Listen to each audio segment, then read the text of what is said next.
Bien, en la práctica 5 empezamos a trabajar con una nueva estructura de datos, que son las listas. Las listas son una estructura, de la misma manera que las estructuras que veníamos manejando en la práctica 4.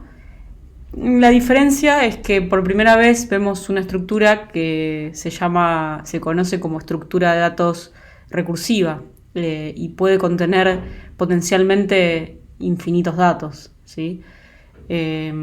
¿Por qué recursiva? Bueno, porque se construye de una forma justamente recursiva, es decir, uno dice, bueno, la lista vacía es un elemento de mi conjunto de listas, de mi tipo de datos lista, y dado uno de mi tipo de datos lista, yo te puedo construir otro, ¿sí? Agregándole un elemento, ¿sí? Esa es, digamos, mi forma constructiva de ir armando listas, ¿sí? Y bueno, vimos en la teoría que teníamos también, además de los constructores, formas de destruir, digamos, esa lista que habíamos armado. Y bueno, para hacerlo, predicados, para estar seguros de que no estamos destruyendo algo que no corresponde. ¿Qué es lo que quiero decir? Bueno, fijarme si la lista es vacía o no antes de sacarle el primer elemento. No podremos sacarle el primer elemento a una lista que está vacía, ¿sí? Va a dar error. Entonces, con todas estas herramientas vamos a poder trabajar sobre estas estructuras de datos, ¿sí? Y como para hacer un breve repaso, un breve raconto de lo que vimos en teoría, vamos a ver cuáles son las asignaturas de todas estas funciones, ¿sí? Empecemos por los constructores. Los constructores construyen listas, ¿sí? Así que seguro que devuelve acá lista, ¿no? Pongo X para marcar el tipo de datos que guarda dentro la lista, ¿sí? Pongo un X como para decir cualquier cosa, ¿sí? Podría ser number, ¿sí? Y bueno, empty no recibe nada. Empty, o también lo conocíamos como apóstrofe paréntesis a la lista vacía. Son dos formas de expresar lo mismo. Es en sí misma una lista de cualquier tipo. Justo la vacía es de cualquier tipo. Y bueno, después dijimos que si teníamos ya una lista armada, podíamos hacer otra agregándole un elemento, ¿sí? Entonces, dame un elemento, una lista ya conformada, y yo te devuelvo otra lista, ¿sí? Otra diferente, pero que va a pertenecer a este mismo conjunto, a este mismo tipo de datos, ¿sí? Bien. Estas son las formas de construir. Notemos que siempre los constructores del lado derecho nos devuelven eso que queremos construir, ¿sí? Los selectores, en contrapartida, del lado izquierdo van a tomar el tipo de datos que queremos destruir, ¿no? Entonces, tanto first como rest van a tomar una lista, ¿sí? Cualquiera de las que ya hayamos armado con estos constructores, ¿sí? Y bueno, cada uno de ellos nos da una parte de estas dos cosas que utilizamos para construirlas, ¿no? El first te va a dar este elementito que vos le diste primero, o sea, nos va a devolver algo de tipo X, y el rest nos va a devolver el resto de la lista, ¿sí? Es decir, esto que construimos acá, ¿sí? Vimos que una de las reglas, voy a anotarla por acá abajo, es que si yo le hago rest a cons de xl, ¿sí? Eso me va a devolver L.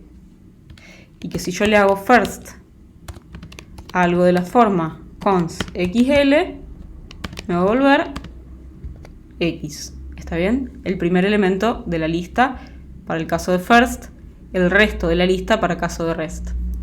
Entonces estas son reglas que van a cumplir, leyes que cumplen los constructores y los selectores. Y bueno, después tenemos los predicados, que como todo predicado nos va a devolver un booleano, y bueno, en este caso a partir de una lista, ¿sí?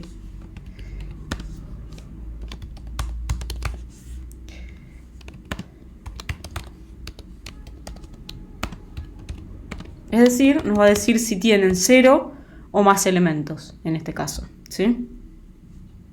Bien, dicho esto, vamos a tratar de resolver uno de los ejercicios de la práctica para también reforzar un poco lo que sería la definición de funciones recursivas, ¿sí? Así como dijimos que este tipo de datos era recursivo porque toma algo del tipo lista para devolver algo del tipo lista, digámoslo así, las funciones recursivas son funciones que se llaman a sí mismas sobre un elemento siempre de menor tamaño. Vamos a ver eso. El ejercicio 9, por ejemplo, nos pide que definamos una función todos verdaderos, ¿sí? Lo que va a hacer esta función es recibir una lista de booleanos y decirnos si todos son verdaderos, ¿sí? Si todos son true, va a devolver true. Si alguno de ellos no lo es, va a devolver falso. ¿Bien? Bien, entonces, ¿qué tenemos? En principio tenemos la asignatura.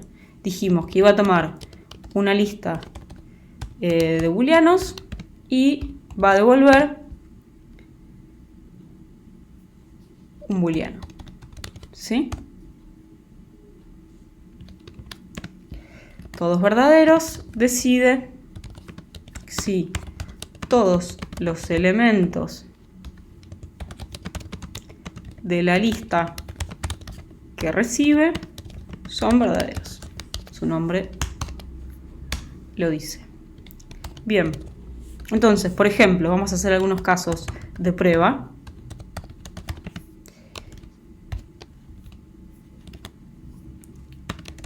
Como decíamos, si le paso una lista con todos verdaderos, no importa cuántos verdaderos, ¿sí?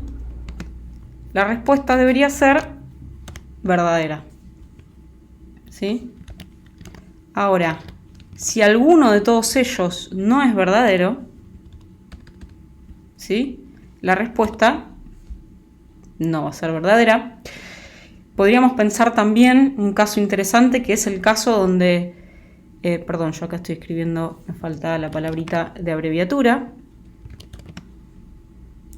Me faltaría ver y pensar el caso de la lista vacía, ¿sí? Bueno, no hay ninguno falso en la lista vacía, ¿sí? Así que, en cierta forma, son todos verdaderos por vacuidad, ¿sí? Bien, vamos a definir entonces si ahora la función,